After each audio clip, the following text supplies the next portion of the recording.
Well, this week in our preaching series on the wonder and mystery of prayer, we've considered what it means to approach God as Father. In the Old Testament, God was scary to approach. The God who made the world, who revealed himself in fire, in clouds of glory, and in terrible acts of judgment. This is the God of whom the writer of Hebrews calls a consuming fire. Scary business to approach him, and a sacrificial and priestly system was set up to prepare oneself to approach him. This God was and remains not to be treated lightly or with presumption, but with fear and reverence. However, as we come to the pages of the New Testament, and the Gospels in particular, Jesus tells us that when we approach God, we dare approach him and call him our Father. We can address him as he does. In the Garden of Gethsemane, Jesus calls him Abba, Father. It's a term of close intimacy. It's not quite daddy, but it's not far off.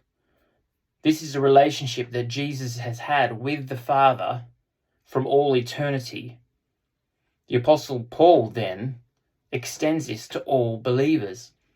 In Galatians 4:6 he writes, "Because we are his children, God has sent the Spirit of his Son into our hearts, prompting us to call out, Abba, Father." How is this possible? Well, the massive chasm between how folk in the Old Testament approached God and how we can approach God was made possible at great cost.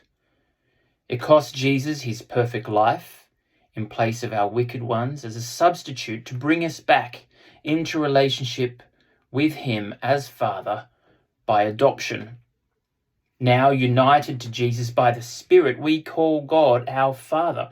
We can approach him in Jesus, and he receives us as he receives him, full of love and affection. He is his beloved Son. We are his beloved children. But this privilege is not merely mine, but it's ours. We call him our Father. It is hugely significant that as members of his family, we can approach him together. We bring each other's needs and voice them before him together.